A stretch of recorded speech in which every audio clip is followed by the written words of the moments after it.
20. Dezember 2023. Heute ist es soweit. Heute beginnt meine neue Arbeit als eine Ermittlerin für paranormale Aktivitäten. Bevor ich jedoch zu meinem ersten Einsatz geschickt werde, musste ich mit den Grundlagen der Geisterjagd vertraut gemacht werden. Ich musste einen sehr ungewöhnlichen Trainingskurs absolvieren. Zuerst musste ich in einem schwach beleuchteten Raum stehen.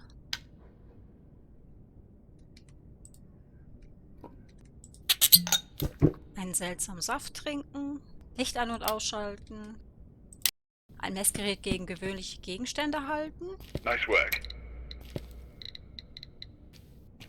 in der Dunkelheit mit einem leuchtenden Stab herumlaufen, um Fingerabdrücke und Fußabdrücke zu sehen. So lange in einem Raum warten, bis die Temperatur eiskalt wurde.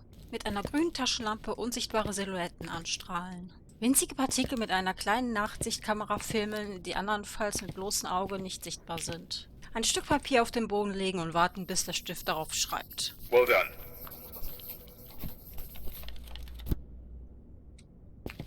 Mit einer radioähnlichen Box sprechen, bis eine Stimme mir antwortet. Where are you? It's far and wide. Und zu guter Letzt musste ich mich in einen engen Spind quetschen. Something's not quite right. You better hide. Quickly.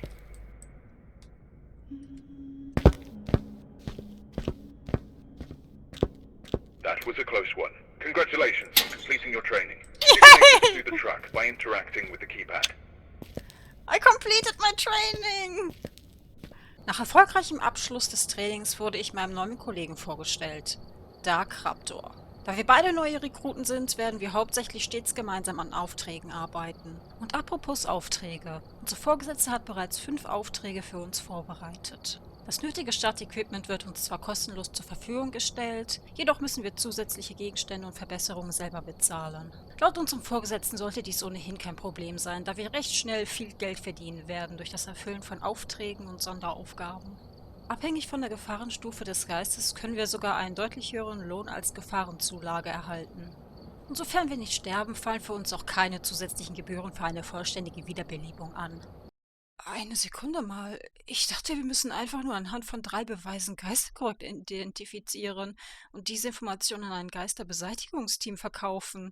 In der Jobbeschreibung war nie die Rede davon, dass wir sterben könnten. Für eine lange Zeit musste unser Vorgesetzter uns versichern, dass jeder Tod nur temporär ist und nachdem die Beseitigung des Geistes abgeschlossen ist, alle Leichen für den Wiederbelebungsprozess geborgen werden. Selbst wenn im schlimmsten Fall das gesamte Team ausgelöscht wird, übernehmen einfach andere Ermittler den Auftrag, bis der Geist erfolgreich exorziert wird. Da das Unternehmen jeden Tag mehr Aufträge erhält, als irgendjemand bewältigen kann, ist jede willige Arbeitskraft unersetzbar geworden. Aus diesem Grund wurde eine spezielle Maschine zur Wiederbelebung entwickelt. Besonders nachdem es durch zu viele gescheiterte Aufträge zu massiven Einnahmeausfällen kam. Und weil Leute nicht besonders eifrig darauf sind, sich für Jobs zu bewerben, bei denen die Wahrscheinlichkeit zu sterben ziemlich hoch ist. Auf lange Sicht wäre das Unternehmen also bankrott gegangen. Da fragt man sich, warum das Unternehmen nicht einfach diese Wundermaschine benutzt, um die Geister wiederzubeleben und dem Spuk auf diese Weise ein Ende zu setzen. Stattdessen gefährden sie unnötig das Leben ihrer wertvollen Mitarbeiter. Unser Vorgesetzter hatte eine einigermaßen vernünftige Erklärung für diese Frage. Wenn Leute anscheinend einen unnatürlichen Tod sterben und kurz vor ihrem letzten Atemzug starke negative Gefühle in sich tragen, korrumpieren ihre Seelen und binden sich permanent an den Ort ihres Ablebens, wo sie gezwungen sind, für alle Ewigkeit ruhelos umherzuwandern. Alles, was für die armen, umherwandernden Seelen voller Hass getan werden kann, ist für das Geisterbeseitigungsteam das richtige Ritual auszuführen, um sie zu exorzieren und ins Jenseits zu schicken, wo sie hoffentlich ihren Frieden finden. Aber dafür muss das Geisterbeseitigungsteam wissen, mit welchem Geistertyp sie es zu tun haben, was unsere Aufgabe sein wird, herauszufinden. Würde dies nicht ebenfalls bedeuten, dass wir möglicherweise zu Geistern werden könnten, da es nicht gerade eine natürliche Todesursache ist, durch einen Geist zu sterben? Unser Vorgesetzter hatte ebenfalls für dieses Szenario eine Erklärung. Solange wir am beruhigenden Gefühl, wieder zum Leben erweckt zu werden, falls wir während der Ausübung eines Auftrages sterben, festhalten und nicht der verzweifelnden Dunkelheit erliegen, sollte alles in Ordnung sein. Aber lasst uns nun übers Geschäftliche sprechen. Bevor wir zu unserem ersten Einsatzort fahren, hat unser Vorgesetzter uns von den Bonuszielen und verschiedenen Spezialaufgaben erzählt, die wir während Aufträgen absolvieren können, um zusätzliches Geld zu verdienen. Diese Belohnung wird allerdings nicht wie reguläre Jobs von den Kunden bezahlt, sondern von Unternehmen selbst. Dies soll offenbar die Arbeitnehmer dazu verleiten, mehr Aufträge auszuführen, was gleichzeitig zu mehr Gewinn fürs Unternehmen führt, da sie von mehr Kunden bezahlt werden. Jede Woche gibt es eine Reihe von 3 schweren Aufgaben mit einer besseren Belohnung als die einfachen Tagesaufgaben und eine spezielle Herausforderung mit einem unglaublichen Preis von $5.000. Die Spezialaufgaben für diese Woche bestehen darin, 15 Geister korrekt zu identifizieren, im Laufe der gesamten Woche insgesamt $25.000 durch das Erfüllen von Aufträgen zu verdienen und 15 3-Sterne-Fotos von Geistern zu machen. Die besondere Herausforderung findet diese Woche in der Brownstone High School statt. Da wir jedoch noch Neulinge sind, rät unser Vorgesetzter uns davon ab, direkt in unserer ersten Arbeitswoche irgendeine der wöchentlichen Aufgaben in Angriff zu nehmen. Jedoch hat unser Vorgesetzter nichts dagegen, wenn wir uns an den heutigen Tagesaufgaben versuchen, welche zwar etwas weniger Geld wert sind, jedoch sind sie um einiges einfacher für uns Anfänger. Zumindest die ersten 3 Aufgaben: einen Geist korrekt identifizieren, eine geistige Gesundheit von 0% erreichen und 6 Bonusziele abschließen. Für einen Auftrag in einem mittelgroßen Gebiet ist es noch viel zu früh in unserer Geisterjagdkarriere. Unser erster Auftrag führt uns nach Tanglewood Drive. Der Name des Opfers war Sean Gayton. Laut ihrem Ehemann schien Seans Familie immer vom Pech verfolgt zu sein. Der Bruder starb am Hochzeitstag seiner Schwester bei einem Autounfall. Die Mutter wurde von einem herabfallenden Schild eines Kaufhauses zerquetscht. Der Vater wurde von einem Bankräuber erschossen und verstarb auf dem Weg ins Krankenhaus.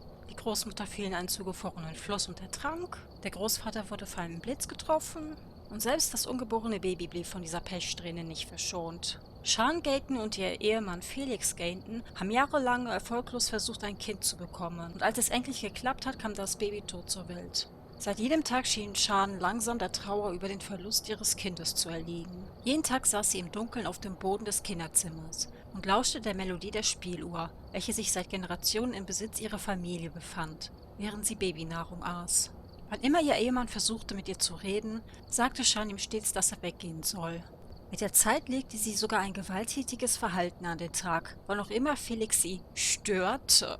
Es war, als hatte sie vollkommen den Verstand verloren. Letzten Endes fand Seans Leben ein tragisches Ende, als sie im Dunkeln auf einem Kinderspielzeug ausrutschte und sich beim Sturz das Genick brach. Felix gab sich lange die Schuld für diesen Unfall, da wenn er Sean früher psychologische Hilfe geholt hätte, sie eventuell noch am Leben wäre. Er konnte den Gedanken nicht ertragen, dass seine geliebte Ehefrau selbst nach ihrem Tod als Geist dazu verdammt war, weiterhin so sehr zu leiden. Aus diesem Grund wandte sich Felix an unsere Arbeitgeber mit der Bitte, dass wir seiner verstorbenen Ehefrau zumindest im Jenseits den starken Kummer über den Verlust ihres Kindes nehmen, damit sie in Frieden ruhen kann. Ich muss schon sagen, als unser Vorgesetzter uns die Umstände dieses Falls geschildert hat, dachte ich mir nur, Ihnen ist schon klar, dass dies ziemlich viel Druck auf unseren Schultern ist für unseren allerersten Auftrag. Zum Glück hat der Geist nur eine Gefahrenstufe E. Was bedeutet, wir haben 5 Minuten Zeit, unsere Ausrüstung aufzustellen und so viele Beweise wie möglich zu sammeln, bevor Sean uns abhängig von ihrem Geistertyp und unserem Geisteszustand angreifen wird.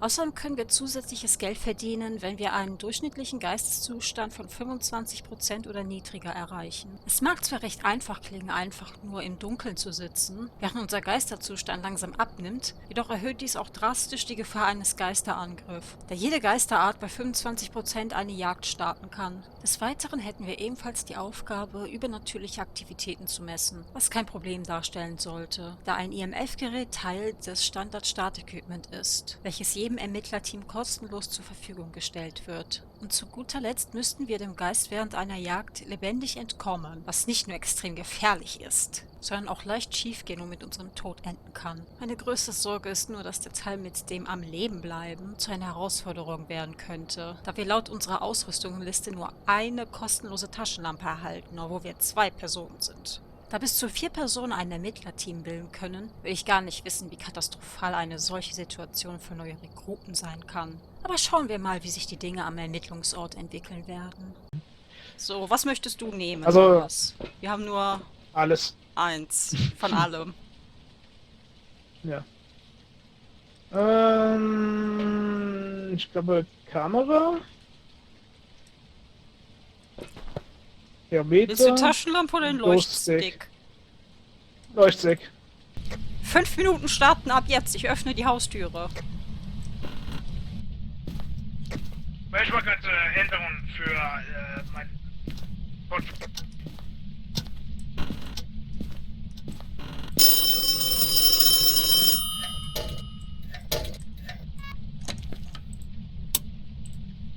Ach, ist gut. Ah, ich vergaß. Auf Anfänger ist die Sicherung schon an. Oh. Okay, Radio auf Kugisch umgestellt, ist einfacher.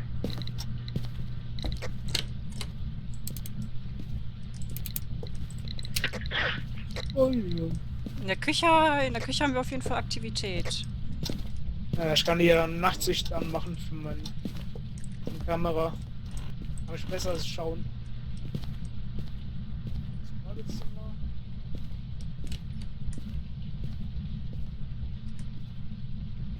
Das erwischt ein bisschen. So Nachsicht in die Kamera, der mich ein bisschen laut lässt. Ich habe einen Knochen gefunden. Wo bist du? In der Nursery. Wo ist die Nursery? Sorry. Ach da. Ah, da Es ist ist. Folgen Sie mir. Das ist nämlich so, Rabi, wo bist du denn? Ich bin hier.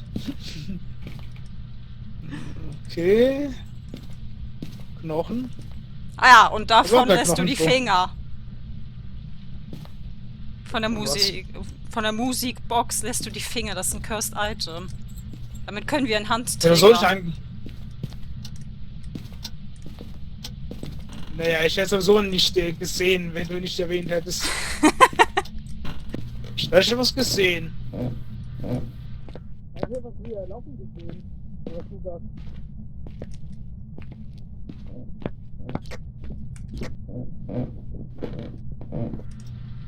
Bin hier rausgegangen, hast du unten im Keller was und da ist was Braunes vor mir hergelaufen. In die Richtung. Braunes. Ja. War mir nicht sicher, ob du es warst oder nicht. Oha. Ja. Lässt du die Sicherung an? Mach hin. Dann hast Schaden ist auch lustig. Ich sehe gerne nur den Ah. Schaden meiner Kamera, aber nicht. HP, kannst Nicht du mir mal für meinen Charakter. 500 Meter geben? Oh, Hand! Oh, oh. Ich hab was. Ich hab was auf der Kamera.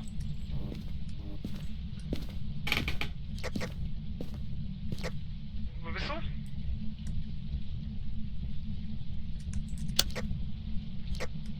Stecken, bist du am Leben? Ah, ich lebe Ja, noch. gut. Ja, ich. Der hat nämlich schon Verzerrungen auf der Kamera gehabt. Was will der Licht machen? Nee, war keine Hand. Ah ja, Kamera. War ein Das ist Event. Pfand. Was sagt denn eigentlich das Thermometer? Weil damit kann man gut den Geisterraum finden. So. Nur Event, nur Event, nur Event. Also. Wir sehen es. Gerade über 15 Grad. Aber ich sehe meinen Atem, das heißt, hier muss der Geisterraum sein. Eigentlich. Verändert sich nicht. Ja gut, ich habe so gesehen, dass es sehr langsam runterfällt. Die Probieren wir mal Temperatur. kurz das Thermometer. Ja.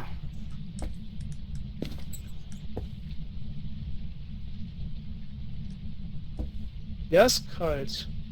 Muss in der, In der Küche geht es auf jeden Fall runter. muss in der Enternecke.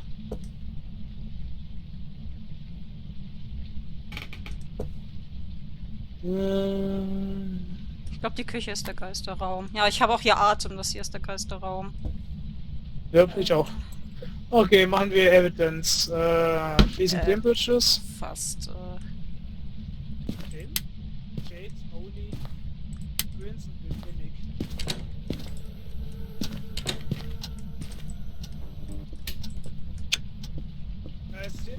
Es war mich zu. Nein, nein, nein, nein. Scheiße.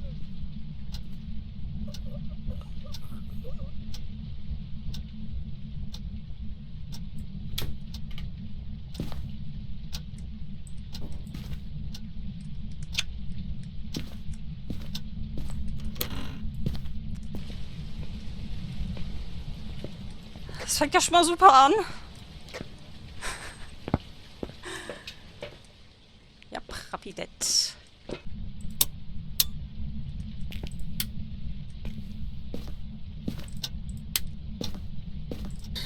So, wo bist du? Wo bist du? Wo bist du? Wo bist du? Wo bist du? Wo bist du? Wo bist du? Wo bist du? Geist, Geist, Geist, wo bist du?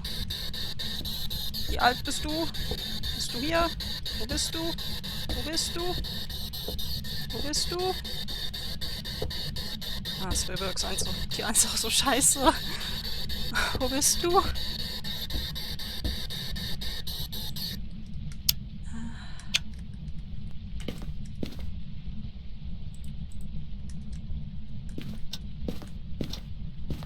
Moment, ich muss auch das Licht ausmachen. Ich Dummi.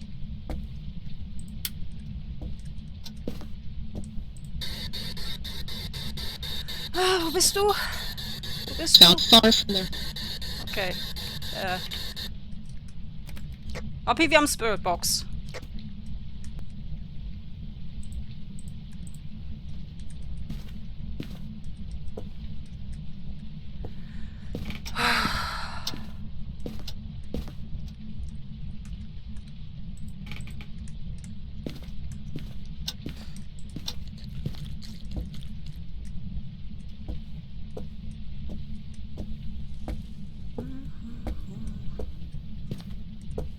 Wir haben was getoucht.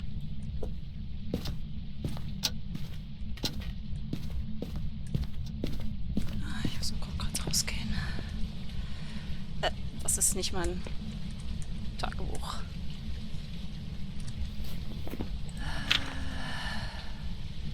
Spirit Box. Oh nein, Diogen.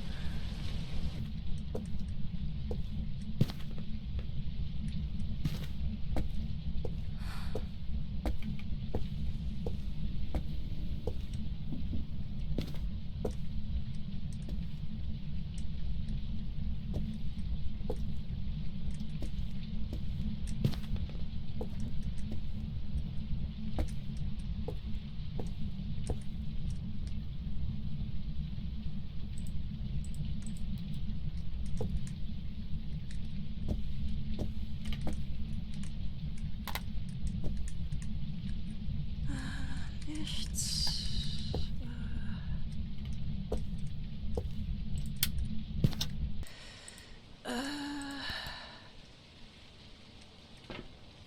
Kann man auch so scheiße platzieren.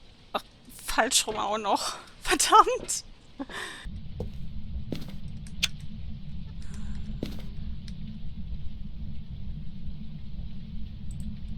So rum.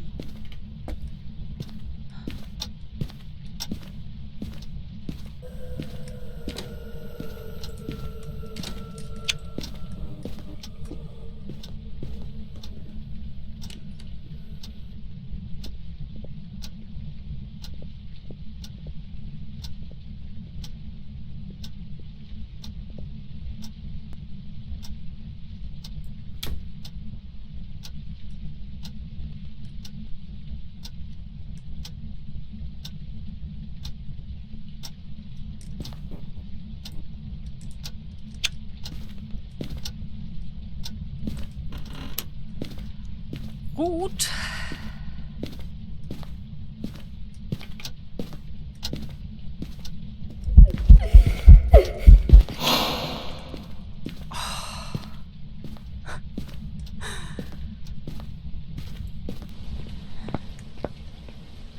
Alter, wie ich gerade erschrocken von dem Geisterbett. Hab ich gerade sowas von dem Geisterbett erschrocken.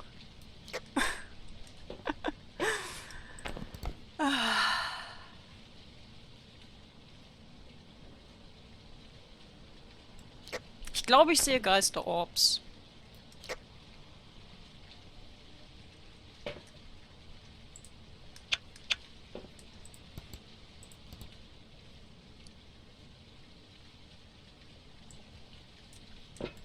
Der Geist ist auf jeden Fall kein Diogen, weil er mich nicht gefunden hat.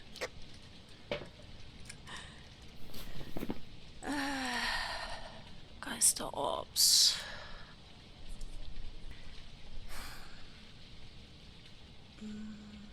Näher.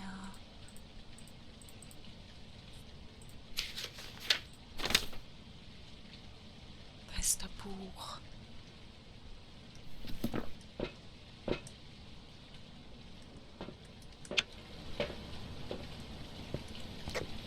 Ich glaube, der Geist ist ein Meer. Das heißt, der letzte Beweis muss Geisterbuch sein.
Geisterbuch.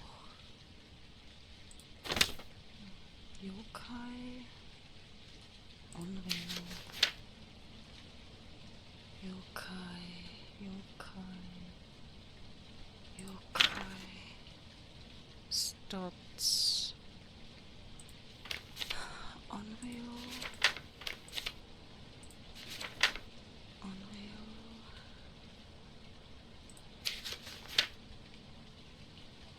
Gefriertemperatur.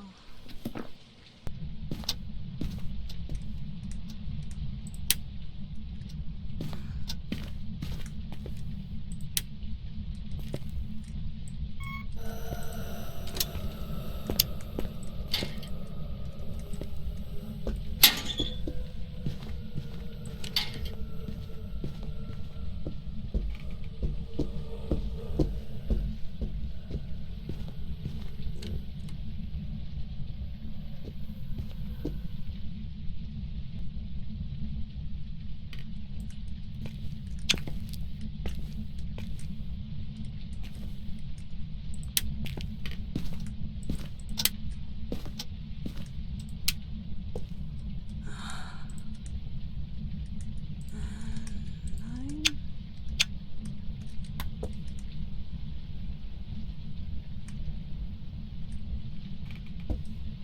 Bitte schreibe in das Buch, Mr. Geist.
Dots.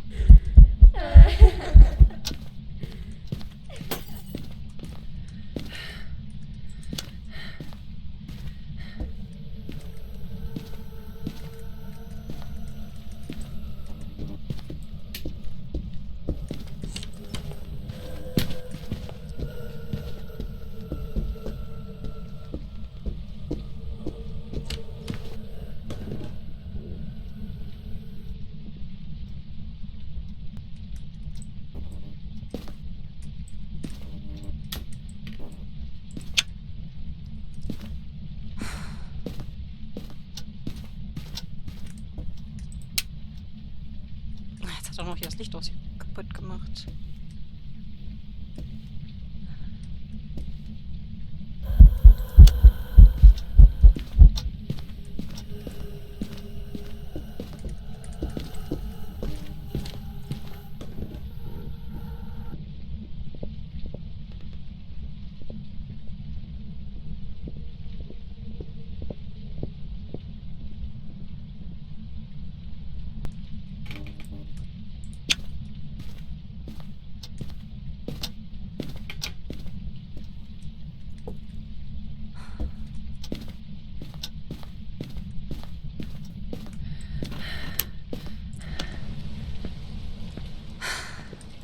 Zu viele Hans auf einmal passieren gerade.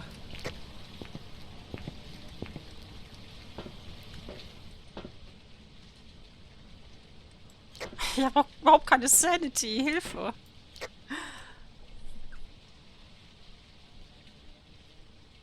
Warte, Yokai.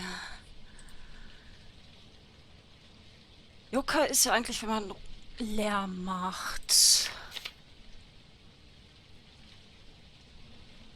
Das hat schon 2 Lichter kaputt gemacht. Das muss eigentlich mehr sein.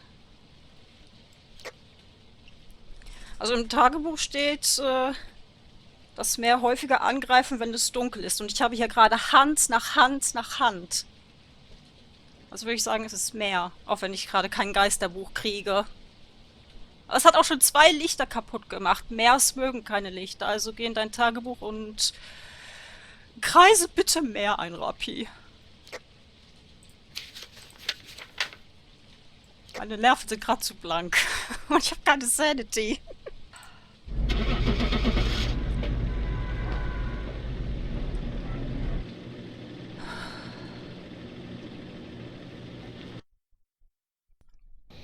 Ach, Yokai? Aber ich habe überhaupt nichts gesagt! Was zur Hölle? Hm.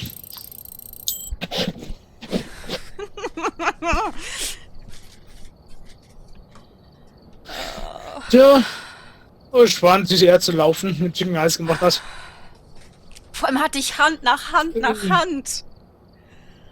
Ich bin so on edge. Naja, war ich kein Meer, aber wir hatten ja kalte Temperaturen. Naja, dann mach schon wieder aus. Über dieses Mal ohne sofort getötet werden, Alter. Ja, das war richtig knapp, weil einmal war das direkt hinter dir. Oh ja. Da hast du Pürze gemacht. Du ganz halt zwischen Küche und Keller rum. Alter. Wenn ich mich nur nicht sehen konnte, wie ich gelaufen bin, weil es total dunkel war. Ja, wir brauchen eine zweite Taschenlampe. Unbedingt. Hm.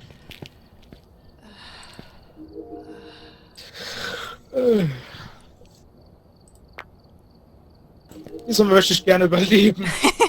Passiert. Dieser muss sicher sein.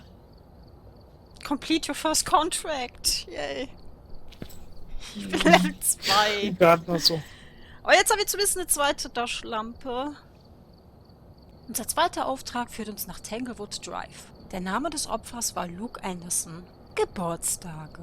Sie sind eine unbestreitbare Wahrheit, dass wir ein weiteres Jahr älter geworden sind, nachdem wir 365 Tage seit unserem letzten Geburtstag gelebt haben. Der Zweck eines Geburtstags besteht darin, den Jahrestag der Geburt einer Person zu feiern. Eine Möglichkeit, der Einzelperson Wertschätzung zu zeigen und seine Präsenz in unserem Leben anzuerkennen. Und eine Zeit, uns mit geliebten Menschen zu umgeben, tiefere Beziehungen aufzubauen und die Freude menschlicher Verbundenheit zu erleben. Luke Anderson hatte ebenfalls seinen Geburtstag mit seinen Familienangehörigen, seiner Verlobten Jessica Camper und einigen seiner engsten Freunde und Arbeitskollegen gefeiert. Jedoch wurde die fröhliche Geburtstagsfeier zu einer schrecklichen Totenwache, als Lukes lebloser Körper unerwartet zu Boden fiel. Die Autopsie ergab, dass Lukes plötzliches Ableben durch ein tödliches Gift verursacht wurde.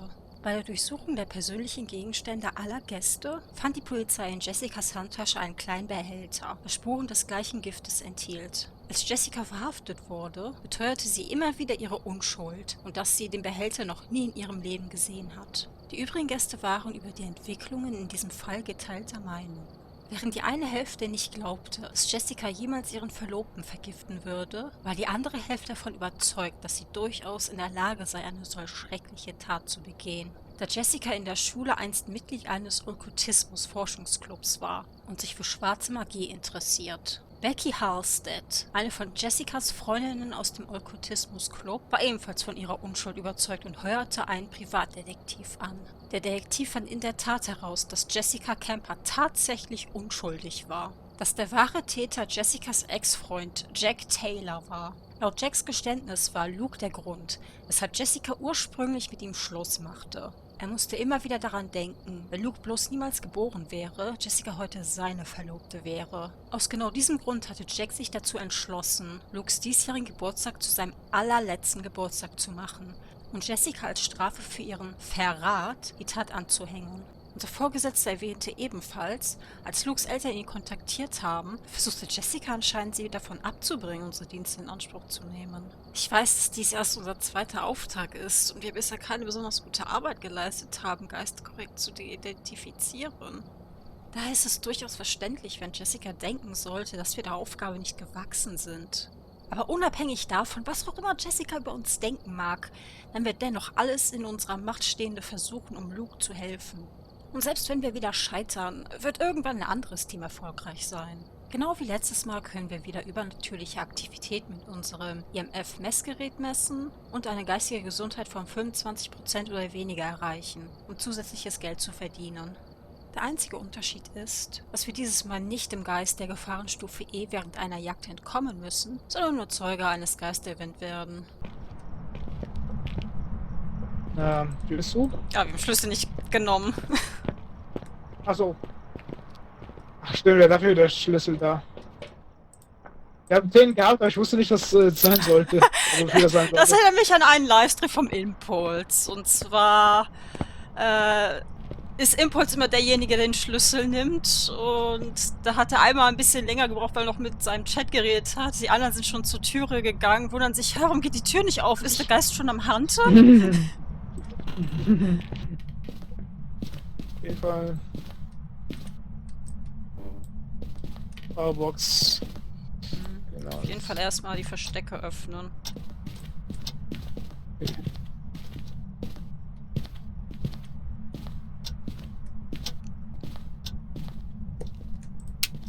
Ja, Safety soll.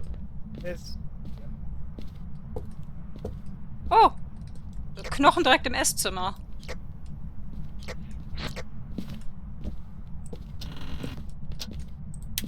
Wofür brauchen wir die Knochen? Geld. Ah, Geld. Versteigern also Körper. Knochen kann man auch fotografieren, auch für Geld, aber wir haben halt noch kein Fotoapparat. So. Hab ich da gerade eine Tür sich öffnen gehört?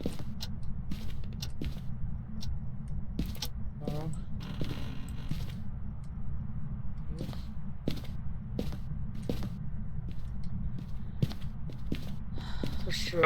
Lass mal schauen, wie das mit dem Map aussieht. Oh, ich hab was. In die Küche.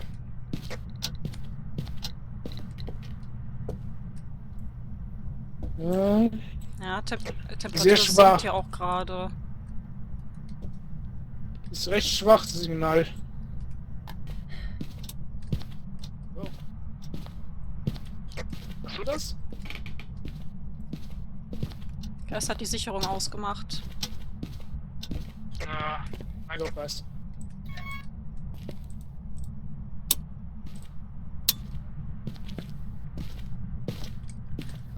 Also es ist kein Djinn. Gut. Weil Djinns können die Sicherung nicht ausmachen. Okay.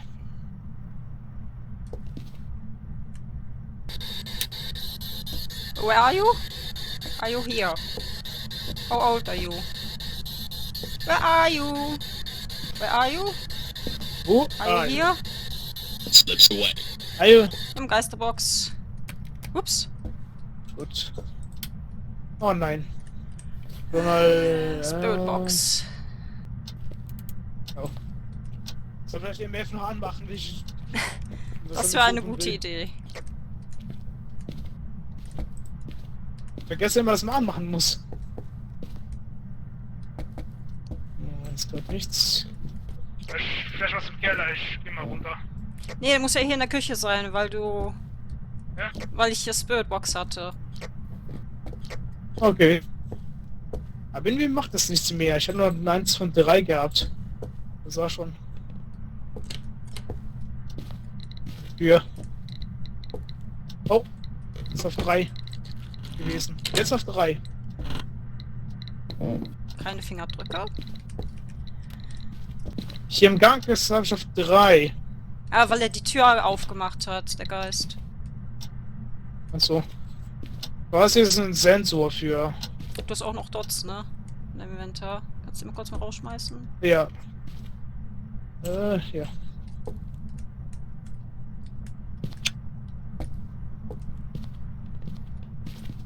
Also das ist nur für die Geisteraktivitäten, ja.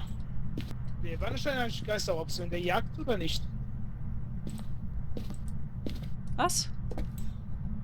Die Geisterops. Passieren die erst wenn der Jagd oder schon vorher? Schon vorher. Da können wir in sicherer Entfernung im Van. Genau. Was schon...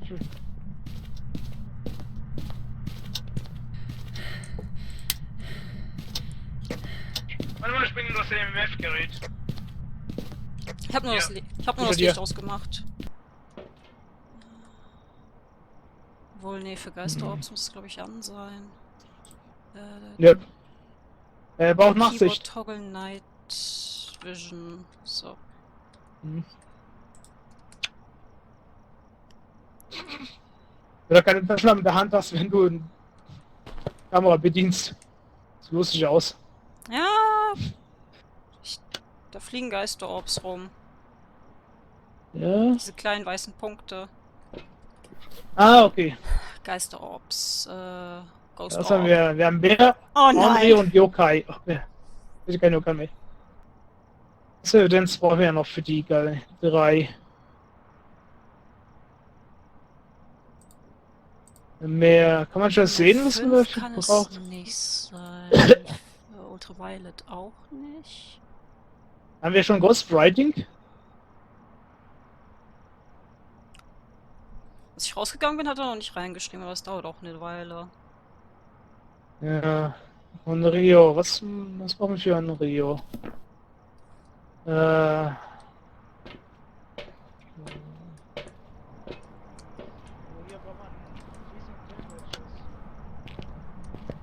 Stehst du in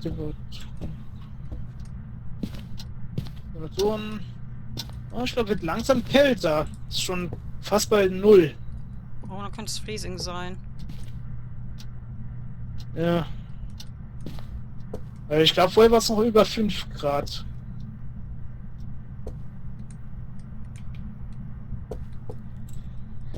Schau mal, Thermometer, ein Auge. Wo ist man Taschenlampe zusammen mit den Sachen, ausgerüsteten Sachen nutzen kann. Dann haben wir noch Hilfe beim Weglaufen. Sind wir noch über 0 Und wir Grad. reden eigentlich auch gerade ziemlich viel, das heißt kein Yokai. Gut. Lichter sind auch noch an. Dann wieder... Würde ich sagen Gorio. Weil Ja. Meers hassen eigentlich Lichter. Was mal für Go? Was war das letzte nochmal? Nee, Onryo, nicht Goryo. Onryo. Aber ich will das nicht im Onryo, Haus was war- lesen. This ghost has been known to fear any form of fire. Ah, schreit, dass wir keine Kerzen haben und ein Kruzifix. Hm. Alle Muss er könnten kaufen. wir eigentlich eine brennende Kerze auf ein Kruzifix stellen und bevor der Onryo mit einem Kruzifix interagiert hat, also ein Hand triggert, beziehungsweise der Kruzifix verhindert ja den Hand, aber vorher wird erstmal die Kerze ausgeblasen. Wenn Okay. das dreimal passiert, triggert eine Hand. Ja. Du musst doch schon das Thermometer im Raum lassen, wo der Geist ist. Warte mal. Okay. Wir wollen schauen, wie wir Ghost Event erlebt haben, aber war bisher noch nicht so. Irgendwann muss er mal einen Ghostmaster spielen, war auch lustig. Man eigentlich ein kleines Team von Geistern nutzt, um den Leuten zu Ich erschrecken in glaube, einer Stadt. Dot braucht Dunkelheit. Dass man das Ja? Thermometer muss eigentlich auch schon im Raum bleiben, ne? Ja, ich glaube, es wird langsam kälter. Die Nähe des Kühlschranks wird immer kälter. Ich frage mich, warum. Ja, schon fast bei 0 Grad. Hab ich das Ding überhaupt? Oh Gott, Not an hat's Oni! angefangen?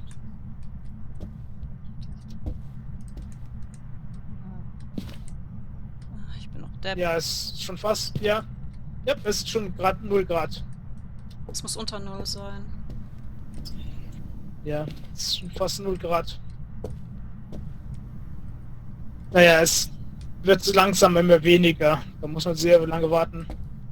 Deswegen lässt man das auch normalerweise im Raum und geht nicht damit raus.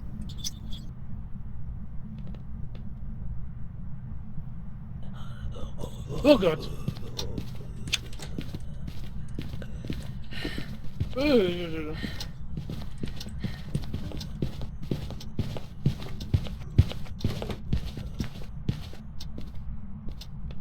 Nein! Nein, nein, nein!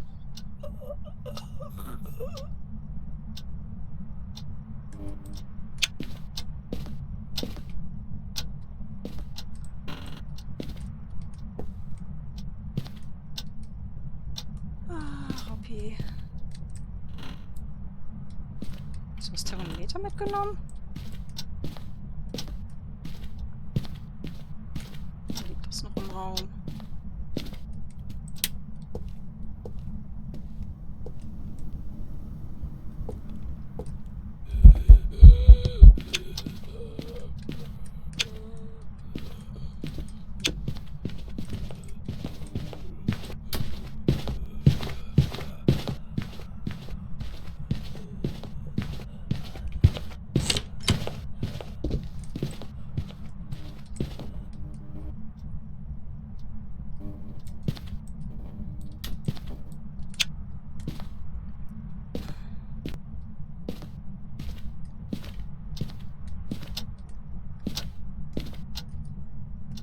Wo ist das Thermometer?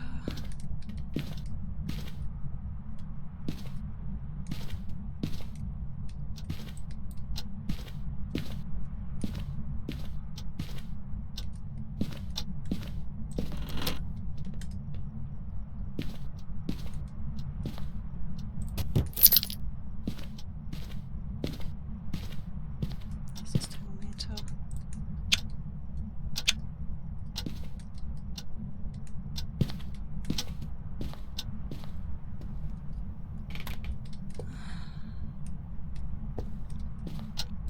Ich chill mal ein bisschen im Van, bis Thermometer wieder unten ist.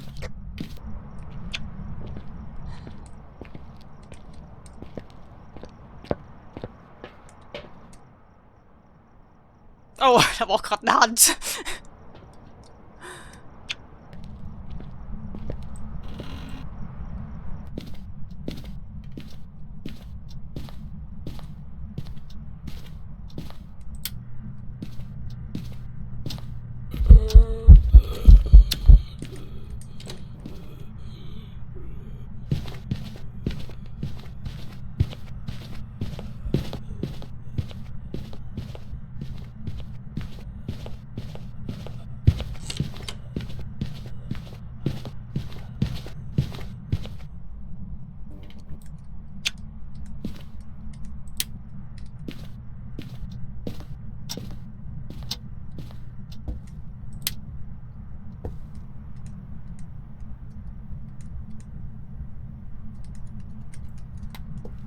Wir haben Freezing Temperature.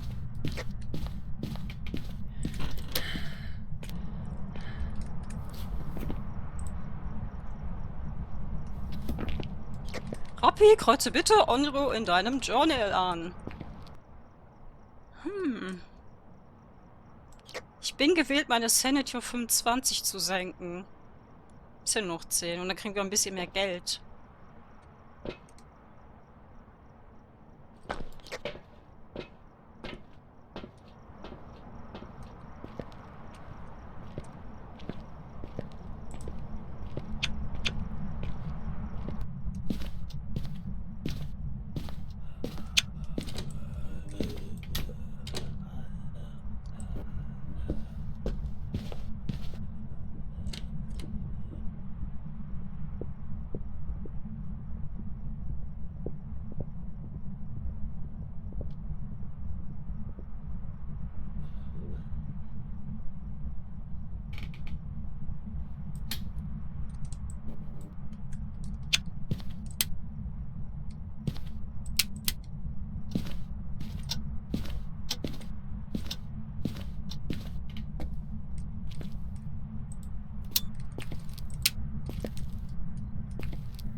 Perfekt, wir haben jetzt alle 3 Objectives. Du hast besser Onryo angekreuzt. Ich gehe jetzt.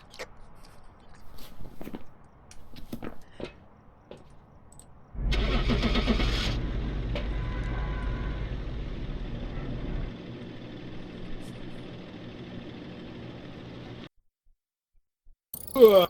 Yay! Back. I've got some jobs ready for you.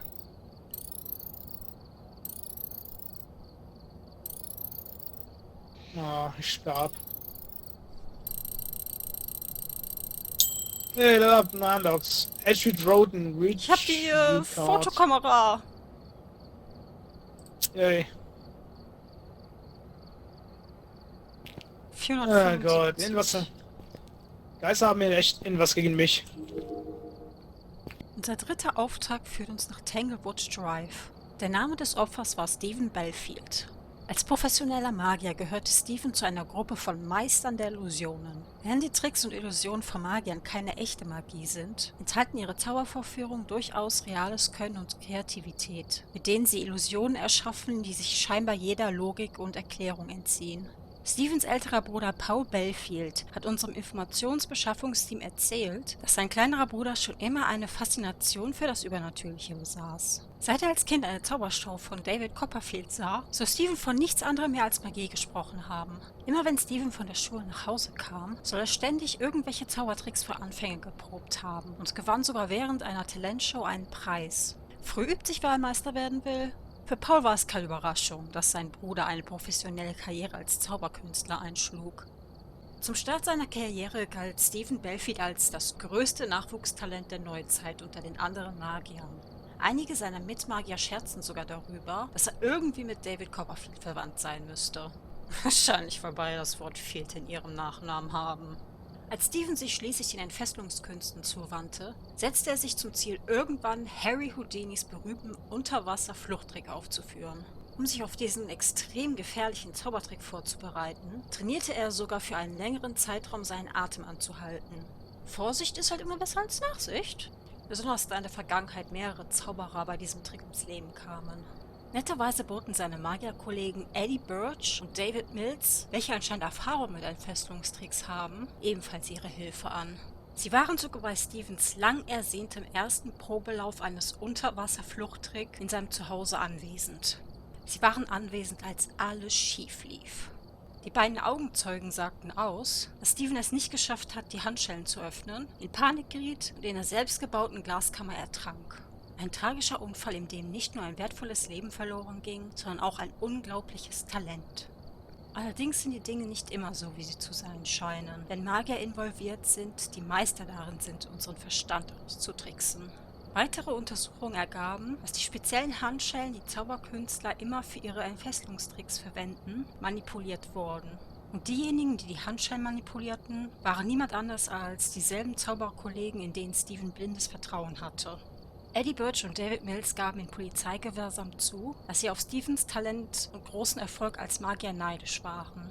Besonders David Mills konnte es auf den Tod nicht ausstehen, dass die andere Magier Stephen Belfield ständig mit David Copperfield verglichen. Während ihrer Vernehmung sollen sie sogar das Opfer für sein blindes Vertrauen in sie verspottet haben. Verspottung darüber, dass Steven als professioneller Magier, der sich seinen Lebensunterhalt daran verdiente, Menschen mit Illusionen zu täuschen, nicht in der Lage war, ihre Intrige zu durchschauen. Es war, als ob sie dem Opfer die Schuld dafür gaben, getäuscht worden zu sein, um ihr Verbrechen zu rechtfertigen. Einfach nur widerlich. Genau wie zuvor können wir wieder für zusätzliches Geld übernatürliche Aktivität mit unserem EMF-Gerät messen und ein Geisterevent erleben. Mit dem Erwerb einer Fotokamera nach unserem vorherigen Auftrag haben wir nun als drittes Bonusziel ein Foto von Stevens Geist zu machen. Vielleicht sollten wir ihn zusätzlich noch nach einem Autogramm fragen. Ich frage mich, wie viel so ein Foto mit Autogramm eines verstorbenen Promi wert ist. Wahrscheinlich werden wir von Stevens Geist getötet, anstatt ein Autogramm von ihm zu erhalten. Immerhin sind Leute, die starke negative Gefühle während einem unnatürlichen Tod in sich tragen, als rastlose Geister sehr oft gewalttätig. Nur Geister der Gefahrenstufe F attackieren niemals Menschen. Jedoch sind diese laut unserem Vorgesetzten extrem selten. Und Stephen Belfield wurde nach seinem Tod zu einem Geist der Gefahrenstufe E. Bezüglich der Geisterfotos hat unser Vorgesetzter uns noch diverse Ratschläge gegeben. Die sicherste Methode, um ein Geisterfoto zu machen, wäre darauf zu warten, dass der Geist sich während einem Geisterevent manifestiert. Da die Manifestation jedoch nur von kurzer Dauer ist, sollten wir unbedingt eine Kamera griffbereit haben. Außerdem dürfen wir dem Geist während dem Event nicht zu nahe kommen, da seine Manifestation sonst sofort verschwindet. Je nach Geistertyp haben wir sogar die Möglichkeit, ein Foto von seiner Dot-Silhouette zu machen.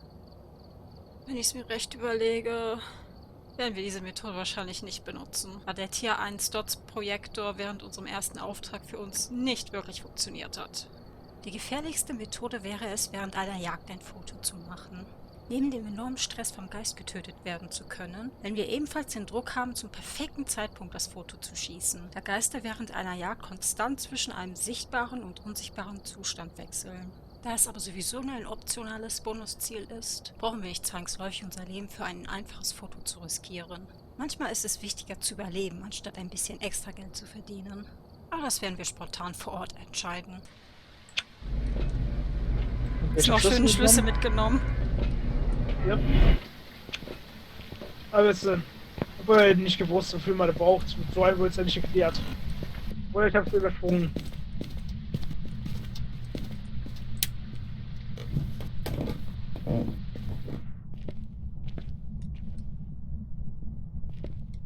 Im Keller geht die Temperatur runter. Ach, das schlimmste Raum überhaupt. Hm. Niemand mag so richtig den Keller. Das war schon fast Decke. dran. TMF 5? 3. Muss 5 sein für IMF. Okay.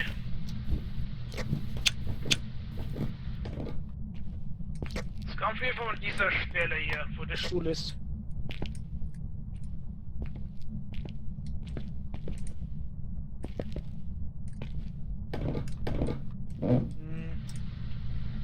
Wir sollen am besten. Ich brauche Licht. Where are you? Are you here? Are you Here. close? Where are you? Where are you? Where are you? Are you here? Are you close? How old are you? Where are you? Where are you? Where are you? Where are you? Where are you? Are you here? Are you close? Kann natürlich auch sein, dass du hier im Raum bist. Hm. Was haben wir sonst noch? Ja, ich hab's gerade mal auf sich da unten geworfen. Ja, ist ziemlich kalt. Das kann ich schon mal als Beweis nutzen. Evans Freezing Temperatures. Nee, noch nicht. Es muss unter 0 sein. Wie komme ich jetzt zur Kamera Die Maus. aufgestellt habe? Maus Was anklicken. genau muss... Achso, die Maus drücken. Ja, ich glaube, es wieder drauf gesehen. Ja, ist hier auf der linken Seite am Rand. Geister. Ganz links, Ja. Stops. So.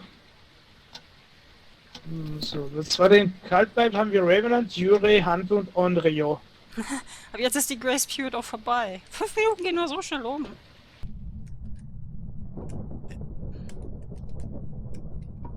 Nein. Hast du einen Lost Protector genutzt? Habe ich gerade platziert. Okay, Moment. Vielleicht da, wenn ich schon einen Keller wieder finde. Okay. Ich hab's gefunden. Ich wollte gerade Spirit Box machen, da bist du zurückgekommen. Okay.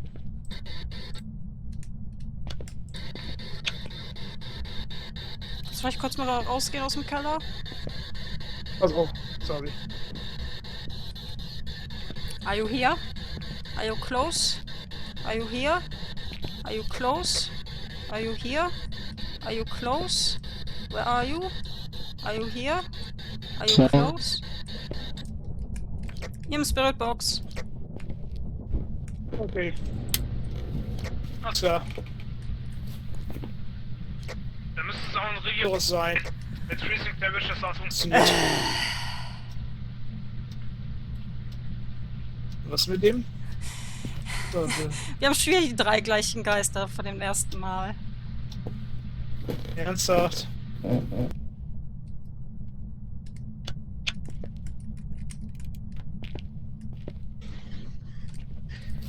Ja, ja. Wir haben Freezing Temperature. Ja, was denn? Ist Onryo. Gut, war ich mal draußen, weil ich eh so schnell. Werte. Immer dann draußen, weißt du, so als erste Sternwerte.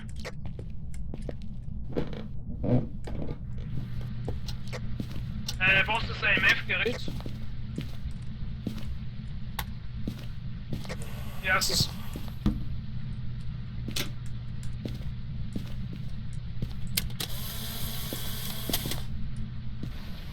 Rappi lebt! Und wir kennen den Geist. Gut. Die Aufgabe müssen wir abschließen. Capture a photo of the ghost. Ghost? Auf gar keinen Fall. Have a member of your team witness the ghost event. Auch schon 0.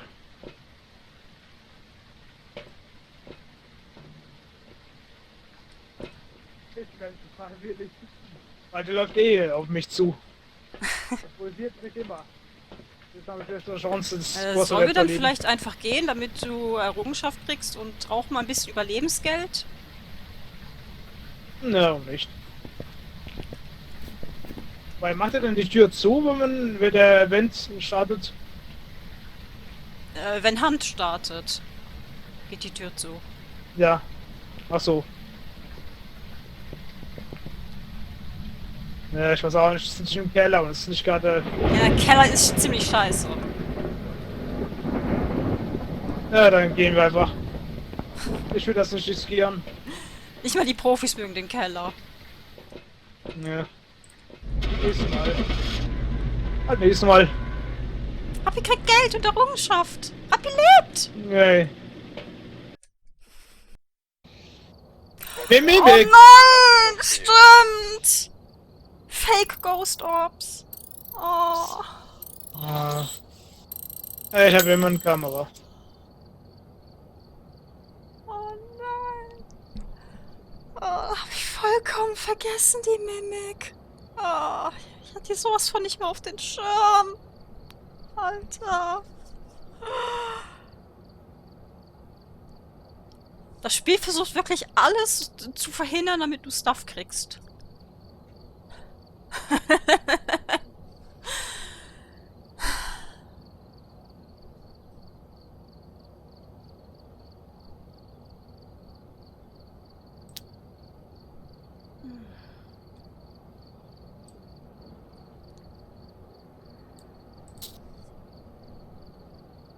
Wow, Rappi Rage Quit.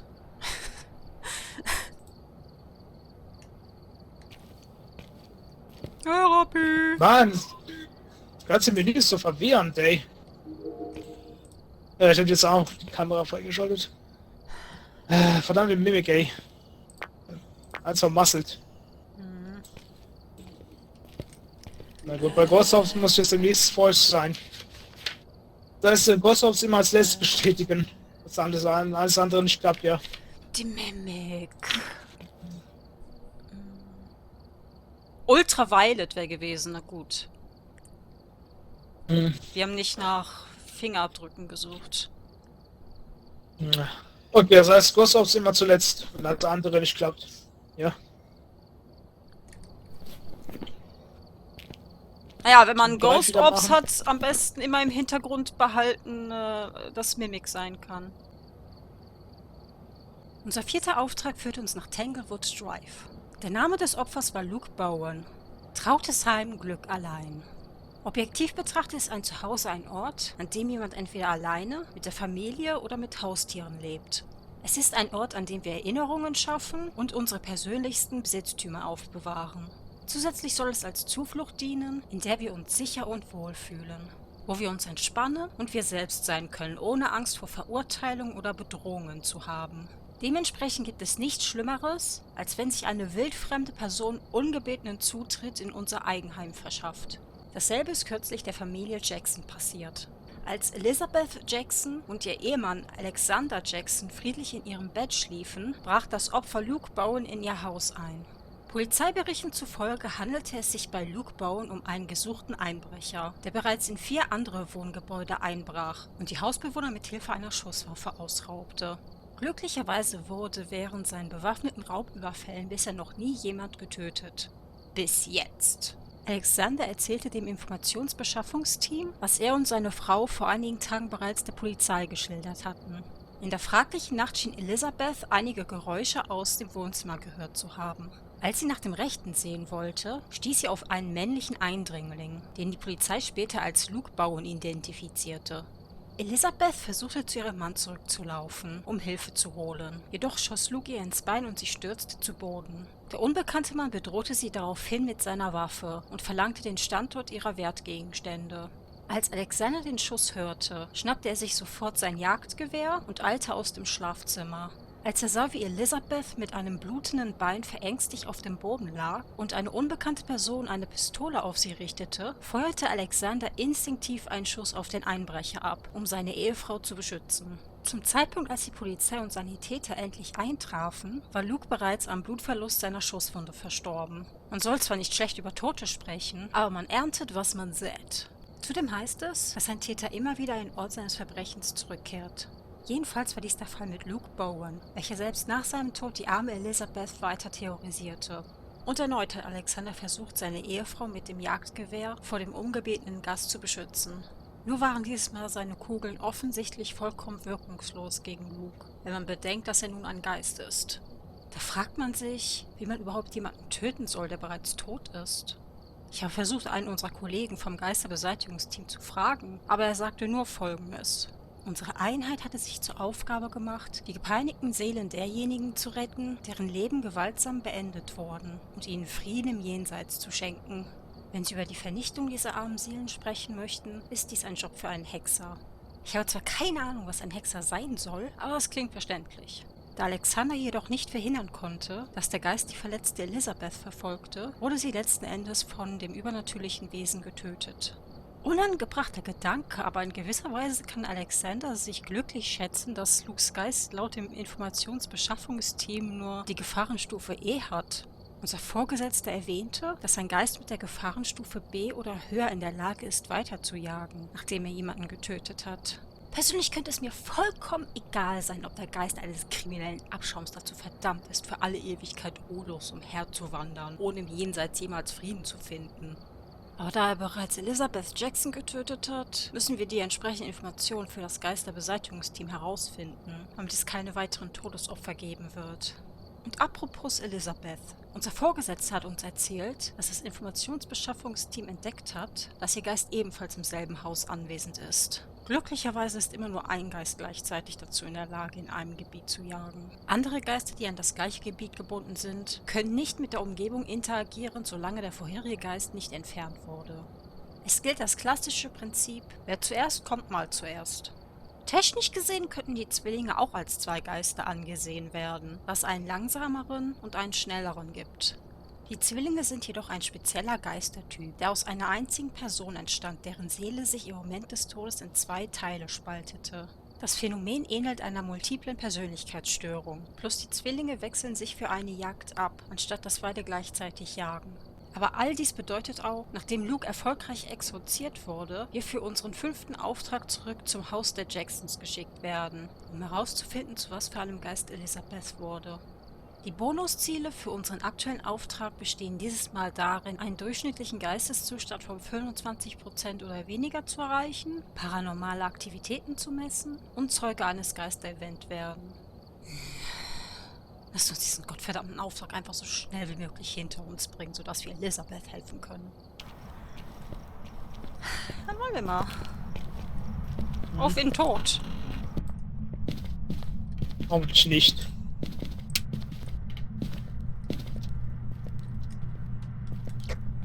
War schon alles. Sein.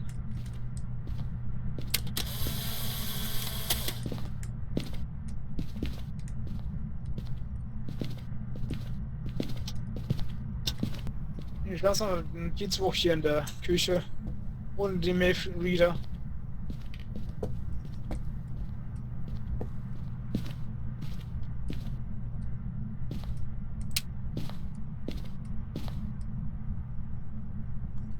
In der Esszimmer ist der Geist. Mal schauen. Komm Geist, mach ihn was.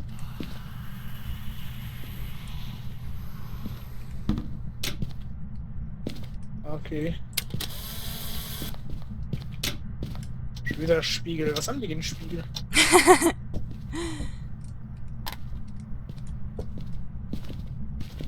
Ich habe noch keine nichts mit dem MF-Reader.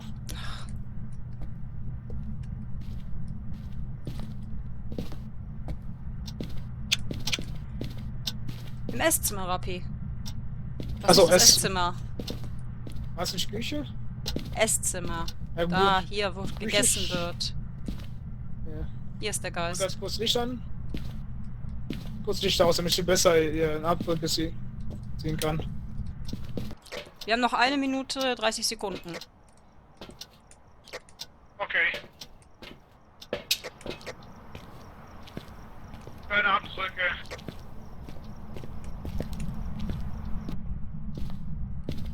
Geist muss noch erstmal was anfassen. Ach so.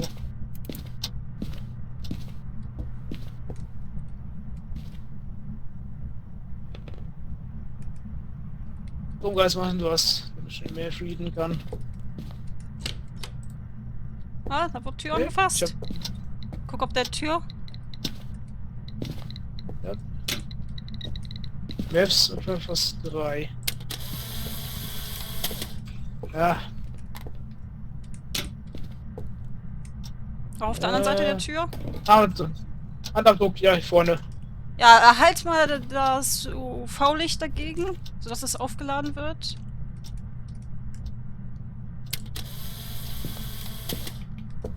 Genau so. Ja, schon gut. Schon gut. Also, okay, gut. Auf jeden Fall UV-Licht. Mimic ist im Table. Oh je. Auf jeden Fall Ghostwriting. Okay, ist noch nichts passiert. Was brauchen wir noch? Ah ja, Radio. Schon mal gestern.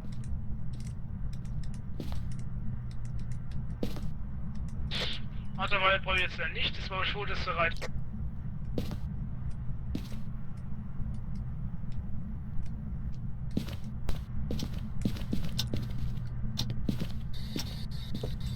Hallo? Bist du da? Du musst Englisch Hey, reden. wer? Ghost. Du musst Englisch reden. Where are you? Are you here? Are you close? How old are you? Das musst du sagen. Who are you? How old are you? What's your name? Are you there? Can you speak? Who are you? Can you talk? Ich glaube, ich verstehe meinen Akzent nicht. Was waren die ganzen Antworten, Fragen? Ich habe nur die Hälfte von dem Kopf. Where are you? Are you here? Where? Are you close? How old are you? Are you close? Lauf mal auch ein Where bisschen are rum, you? weil Tier 1 Spirit Box hat so eine geringe Reichweite. Um den Tisch herumlaufen, Rappi, Ach so. und dabei immer wieder die Fragen stellen. Weil Tier 1 Spirit Box hat so eine geringe Reichweite. Where are you? How old are you? Where are you? How old are you? Are you there?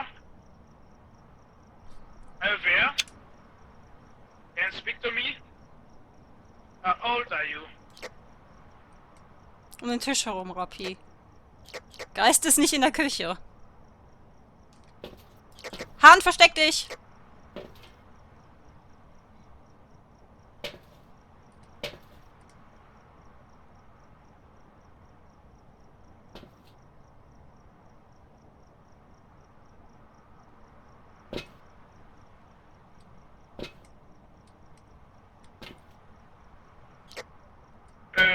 Gott, ich möchte nur gerade. Hand ist vorbei. Glückwunsch, du hast überlebt!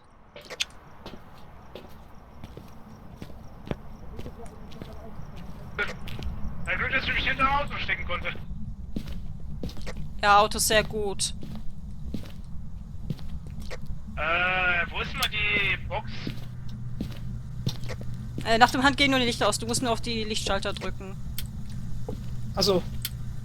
Ach so, es war nicht die Fuse-Box. Das ist gut. Okay.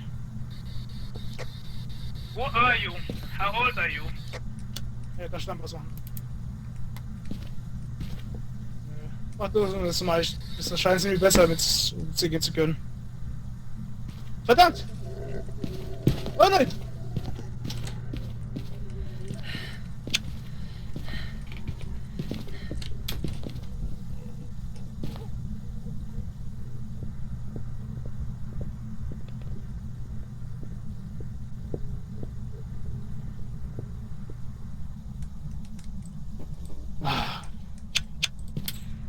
Phew.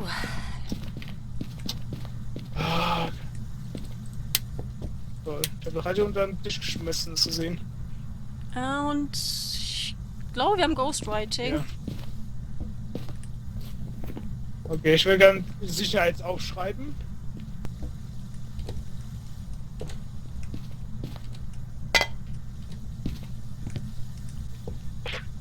Wie viel?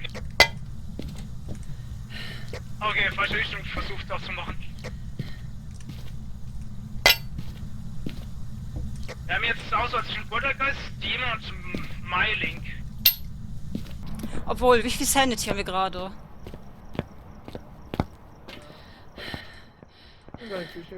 Oh, Oh, sehr viel. ich glaube, das ist Demon. Aber still. Ja? Weil die können ab 18... Die können sehr früh jagen, die Dämonen. Ah, Ich glaube, das ist Demon. Glaube ich. okay, dann. Das heißt... Demon. Was war für Demon?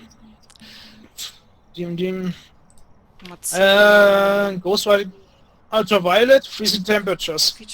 Freezing Temperatures brauchen wir noch. Wobei, was wäre Meiling? Rappi, kannst du dich noch daran erinnern, als die Jagd stattgefunden hat? Hast du irgendwelche Fußabdrücke gehört? Weiß ich jetzt nicht mehr.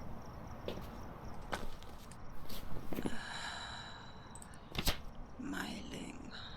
Was war denn mit den Fußabdrücken? It's known to be quieter when hunting. Wo war der Thermometer? Auf dem Esstisch. Okay, da war sehr viel Zeug auf dem Esstisch. Ja, das Polterpile.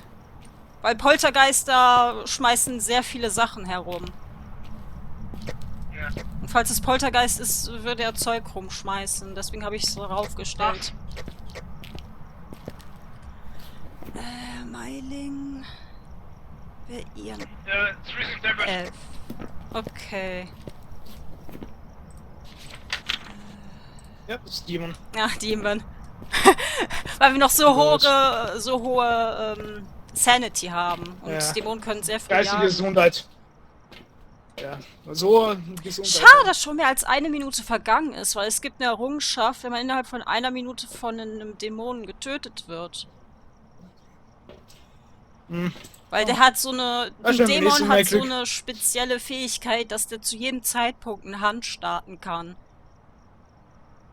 Also. Ja, nächstes Mal haben wir vielleicht Glück mit dem frühen Sterben. Eine Aufgabe, egal. Belau Errungenschaften sind gerade wichtiger. 25. Ja, dass du überlebst, ist wichtig. Wir können ja noch nicht so viel... Errungenschaftsgrad wichtiger. Können wir nächstes Mal machen. Ey, guck dir mal meine Fotos an. Alles 3 Sterne Fotos, wenn du in deinem Journal auf Fotos gehst. Also, Journal... No, Fotos. Ja. Der Boden... Was zur Hölle, das ist alles fotografiert. Naja, sollen wir jetzt los an? Ist halt Demon und die sind sehr aggressiv. Also wenn du willst, können wir... Ja. Ja, erstmal die Errungenschaft, danach sterben. Und ein bisschen Geld sammeln, vor allem. Ja, brauchen mehr Ausrüstung. Demon. Demon! Back. I've prepared some jobs for you. Yay.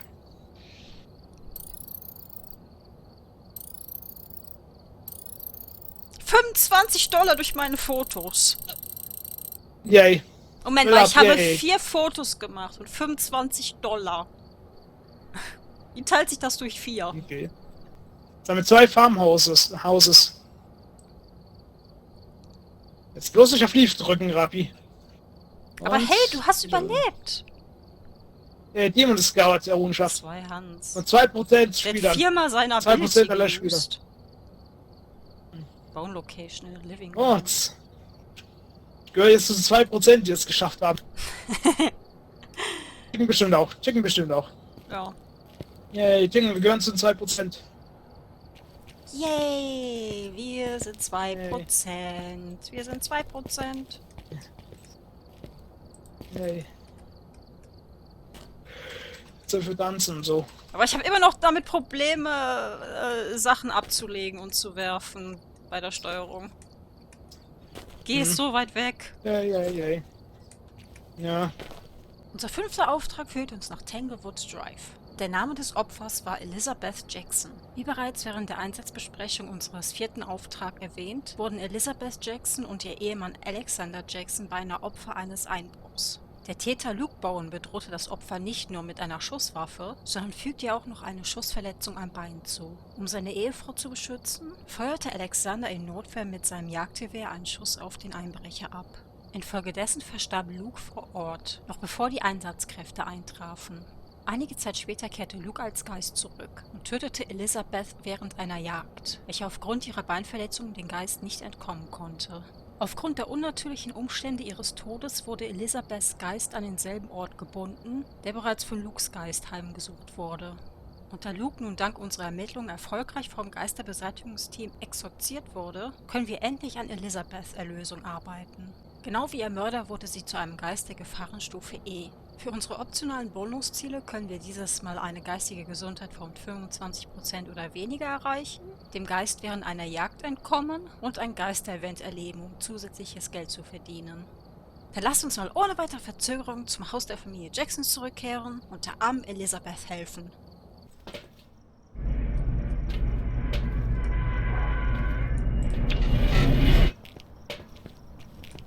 Oh, sogar Nebel jetzt. Oh ja.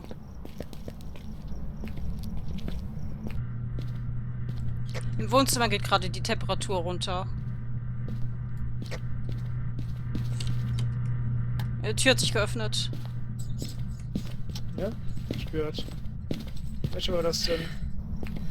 Die Tür in den Keller hat sich geöffnet. Hör auf. Ich glaube, die war schon früher.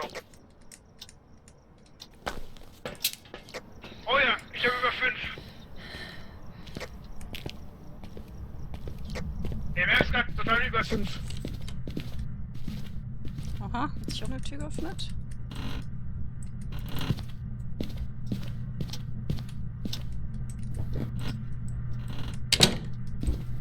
Ja, Fingerdrücken sind wahrscheinlich eh schon weg. Hm. Ich leg schon mal ein Buch hier auf den Tisch. Du musst es auch platzieren mit G. So, nicht mit F. F. So, mit F. Habe ich auch. Also, das habe ich gelernt im Training. So. Richtig? Achso, ja, G ist der direkt neben F. Event. Nur Event.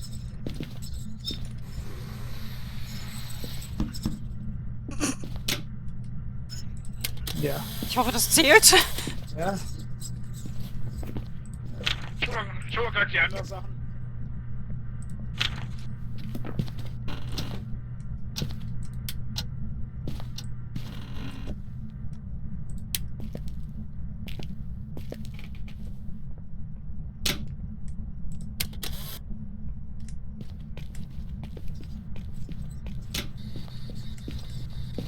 Where are you?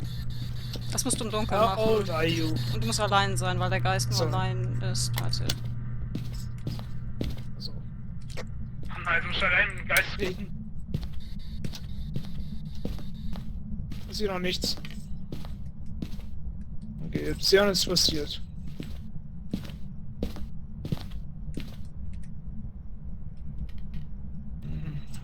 Und nichts zu sehen mit dem...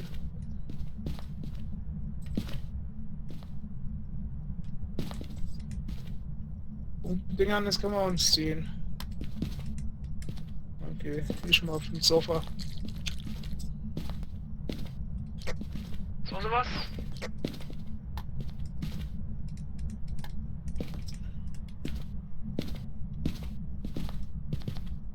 Warten.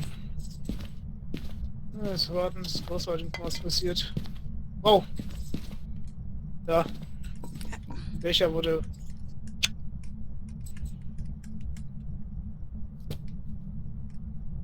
Ja, schmeiß was durch die Gegend.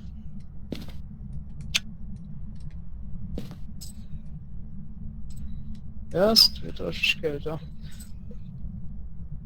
Wie sieht der Bild aus? Wie sieht's aus? Ja, schon unter 5 Grad.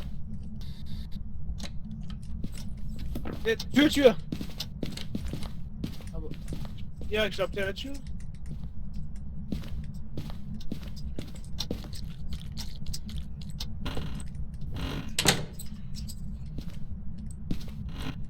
Hm, ist ja keine Und? Fingerabdrücke. Schade. Ist hier nicht auch noch mit? Obwohl, ihr habt dich offen gelassen.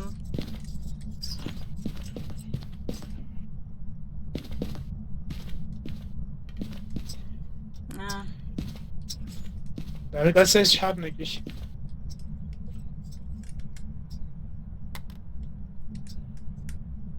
Naja, schauen wir jetzt mal Ghost Dogs. Wo hast du die Spillbox hingelegt? Hast du die noch?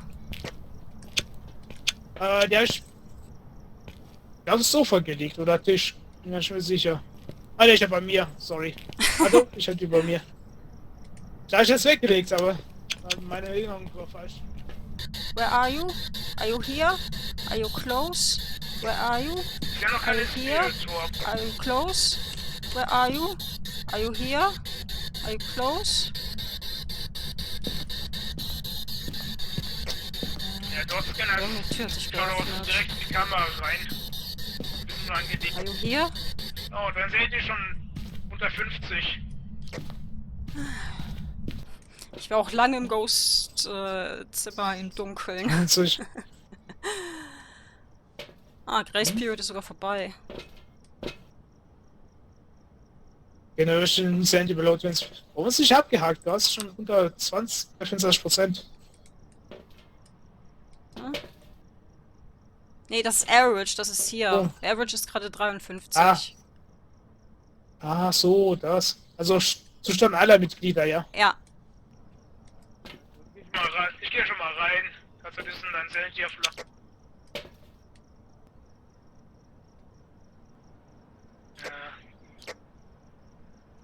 Du hast gerade ein Ghost-Event erlebt. Laut dem Ja. Buch-Ding. Ja, das Licht ging aus und ich hab... Bei mir gehört. Ist ja noch kein Ghostwriting.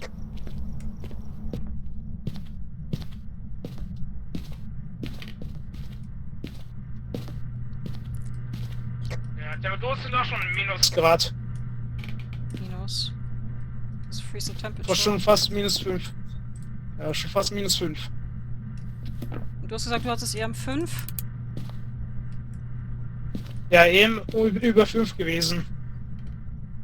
Achso, das stimmt, ja, muss man auch. Aber mit Jim, Shade, Oni und The Twins. Oh, Licht. Da hinten. Hat's Licht geflackert. Vision Garage. Ja. Ich gehe schon mal raus, um zu sehen, was man die anderen braucht. Beweisen. Jim. Ach, Jim! Bye. Ach, Jim, ich hab Jim. Gelesen. Jim waren wir unter Violet. Shade. Wo bist du, Shade? Für Shade waren wir Ghostwriting. Ding?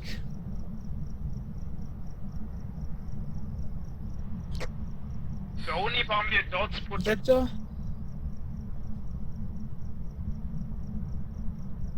Jin kann die Sicherung nicht ausmachen. Shades sind scheu und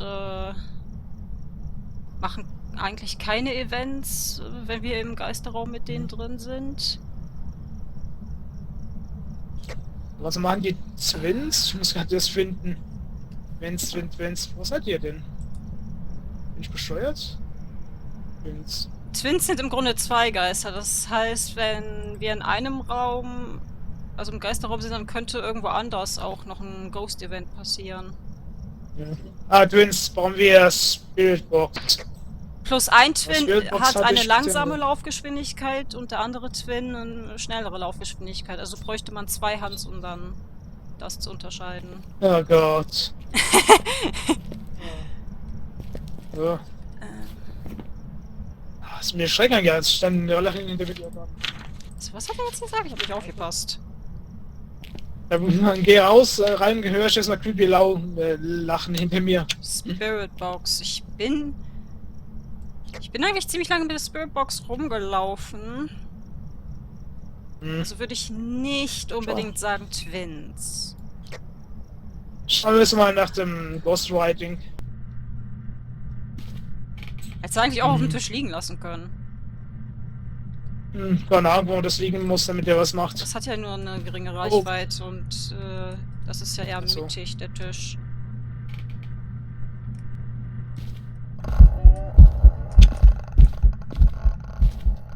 Oh, das ist nur ein Event.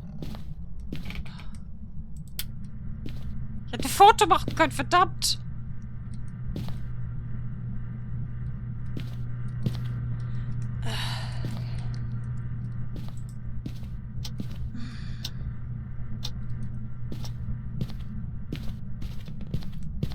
Wobei, der Geist hat ja eigentlich gerade in meiner Nähe ein Event gemacht. Also würde ich sagen, ist nicht ein Shade.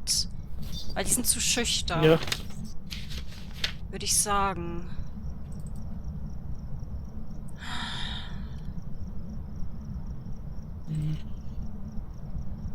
Sicherung ist noch an, das heißt, es könnte Jin sein, weil der kann die Sicherung nicht ausmachen.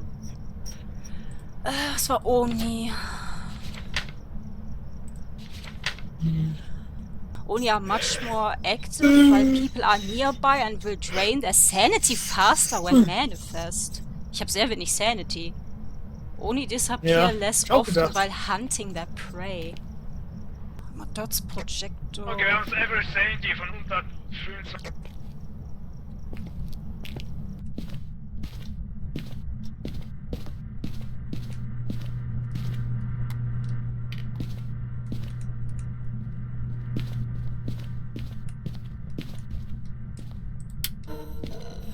Oh, hinter dir.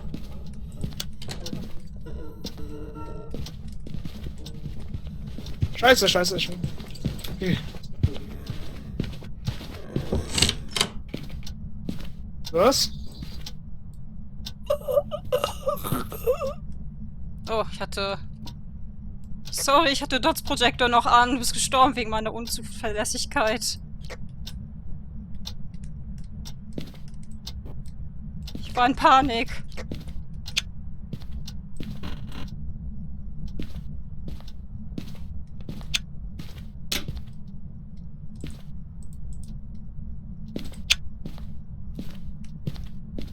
Warte, hab ich den... Hab ich den nicht aufgesammelt?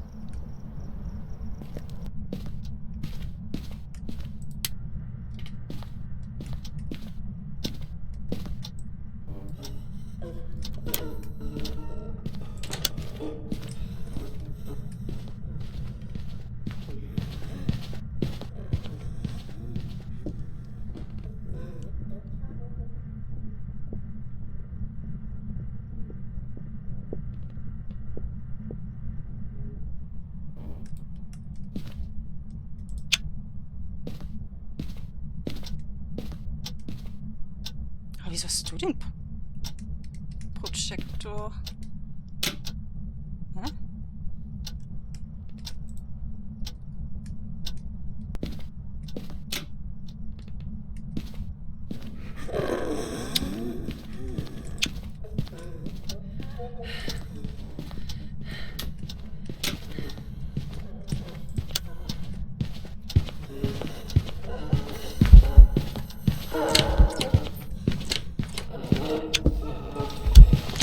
Verdammt!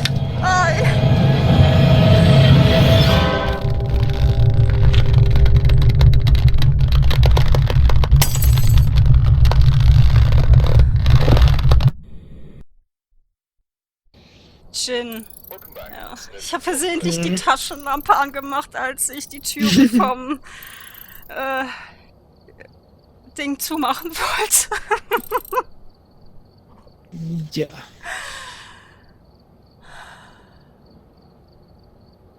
Ey, mein erster Ja, danke Tod. für den Tod.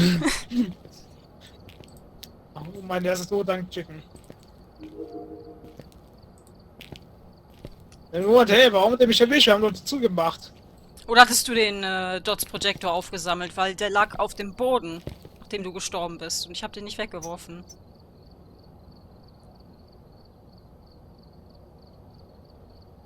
Nee, ich glaube nicht, dass es aber ich wollte dann...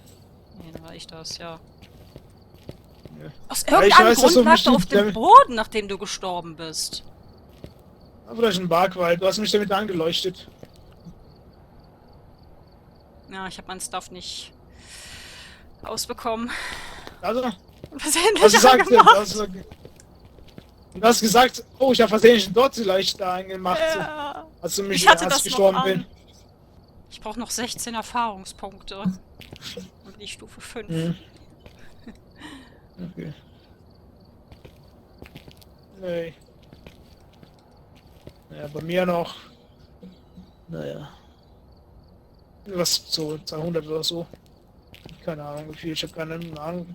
Ich hab jetzt gar Lust auf Mathematik. Ja, ist auch spät. 1 Uhr gleich.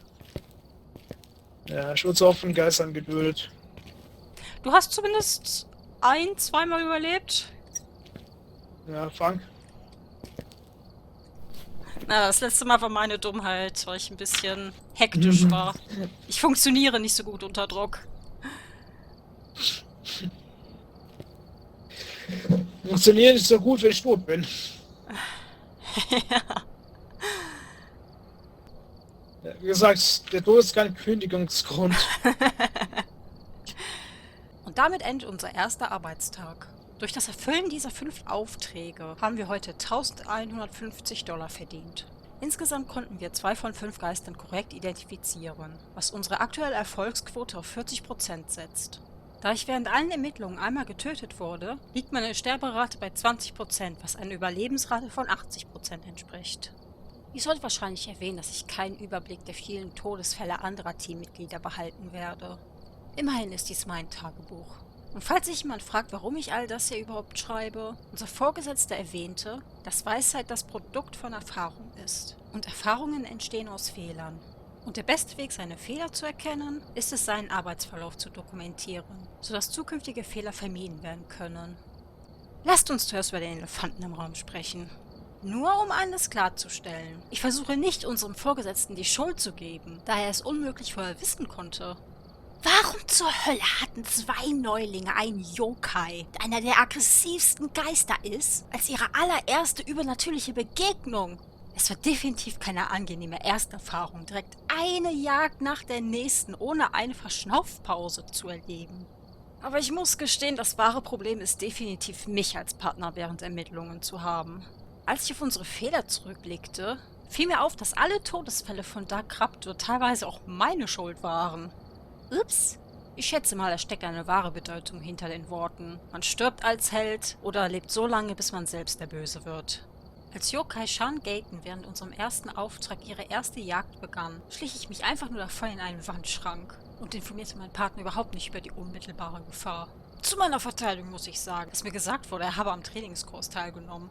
Erst viel später gestand Rappi, dass er nicht in der Lage war, es abzuschließen, da seine Geisterbox nicht richtig funktionierte. Und die simulierte Jagd im Training fand direkt im Anschluss nach dem Abschnitt mit der Geisterbox statt. Aus diesem Grund hat er nie die Anweisungen zum Verhalten während einer Jagd gelesen, wie zum Beispiel weglaufen, elektronische Geräte ausschalten und aufhören zu reden, während man nach einem Versteck sucht. Die ganze Situation ist, als würde man jemanden, der nicht schwimmen kann, in das tiefe Ende eines Pools werfen, um ihm das Schwimmen beizubringen. Etwas Ähnliches geschah während unserem zweiten Auftrag, als Onryo Luke Anderson seine erste Jagd begann. Rappi hat die Jagd dieses Mal zwar recht schnell bemerkt, aber ich war der Grund, warum es überhaupt zu dieser gefährlichen Situation kam. Ich habe die Lichter im Geisterraum ausgemacht, wodurch die Dunkelheit langsam unsere geistige Gesundheit leer saugte. Ich wollte nur sehen, ob man dort besser im Dunkeln erkennen kann, weil ich während unserem ersten Auftrag keine bekam. Aber Onryo hat nicht mal dort als Beweis. Wegen mir wurde mein Teammitglied umsonst getötet. Die berühmten Konsequenzen des eigenen Handelns.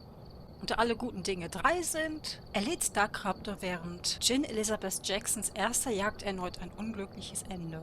Ich weiß derzeit nicht, ob dieses Szenario überhaupt einen Unterschied macht, aber anstatt den DOTS-Projektor auszuschalten, habe ich zu meiner ausgeschalteten Taschenlampe gewechselt.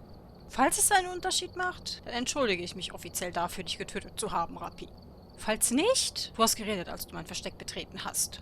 Bitte halt die Klappe. Aber der größte Fehlschlag war wohl mein Tod, als ich versehentlich meine Taschenlampe eingeschaltet habe beim Versuch, die Türe meines Verstecks zu schließen, die der Geist zufällig beim Vorbeigehen geöffnet hat. Es war ebenso traurig wie urkomisch. Was ebenfalls lustig ist, dass sich der verstorbene Magier Stephen Belfield als Mimik herausstellte und nicht als Onryo. Im Ernst, ich bin nicht mal sauer darüber, dass ich völlig verarscht wurde. Aber auch nur, weil ich feststellen musste, dass ich vollkommen vergessen habe, Onryo in meinem Tagebuch auszuwählen. Falls Stephen tatsächlich ein Onryo gewesen wäre, wäre der Auftrag in meinen Unterlagen als Misserfolg vermerkt worden, während er für Dark Raptor ein Erfolg wäre. Was mich allerdings verärgert, dass sich Elizabeth als Jin herausgestellt hat. Ursprünglich hatte ich ja Jin ausgewählt, aber ich wechselte aus irgendeinem Grund in meinem letzten Atemzug auf Oni. Auf jeden Fall lassen sich hier einige wertvolle Lektionen lernen. Erstens, lasst das Licht an, wenn ihr nicht nach Beweisen wie Geisterorbs oder Dot sucht. Geister werden von der Dunkelheit angezogen und mit ihr besteht die Gefahr des Todes. Außer natürlich, das ist euer Ziel. Zweitens, wenn besagte Todesgefahr eintritt und ihr nicht wisst, was zu tun ist, versteckt euch einfach irgendwo und seid so lange still, bis die Gefahr vorüber ist. Denn ansonsten sterbt ihr. Drittens, manchmal sollte man einfach auf sein Bauchgefühl vertrauen. Viertens, sobald ihr euch dazu entscheidet, einen Ort zu verlassen, stellt absolut sicher, dass ihr tatsächlich den Geist in eurem Journal ausgewählt habt.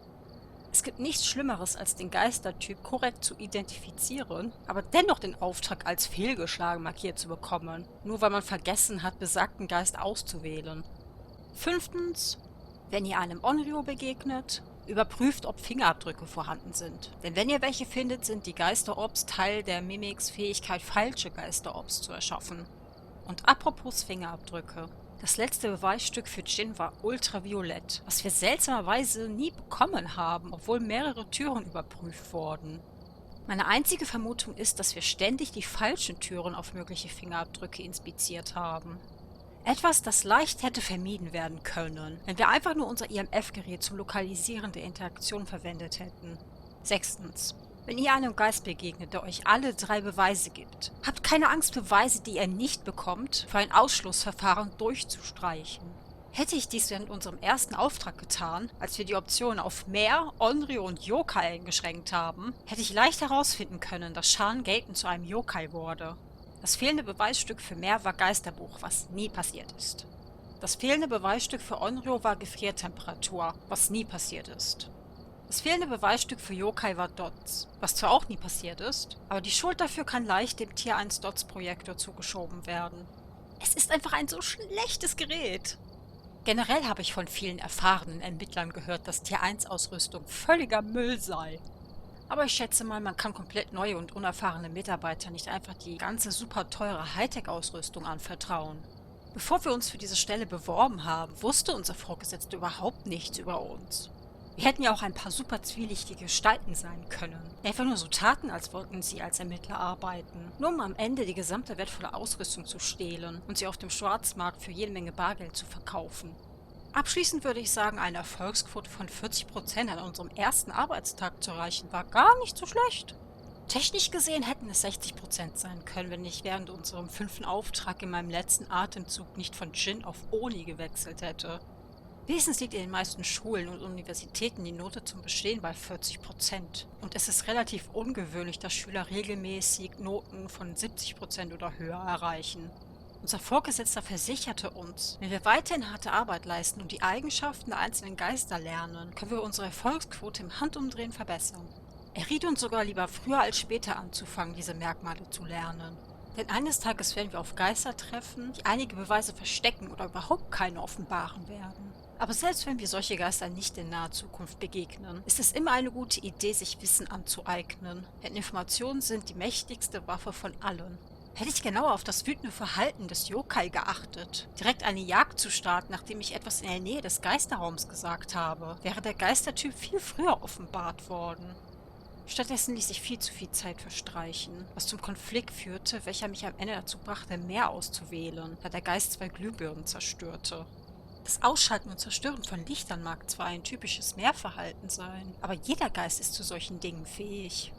Abgesehen davon bin ich gespannt, ob ich mich während zukünftigen Ermittlungen überhaupt an meine eigenen Ratschläge erinnern werde, da ich unter Druck nicht so gut funktioniere. Ende von Tagebucheintrag, Seite 1.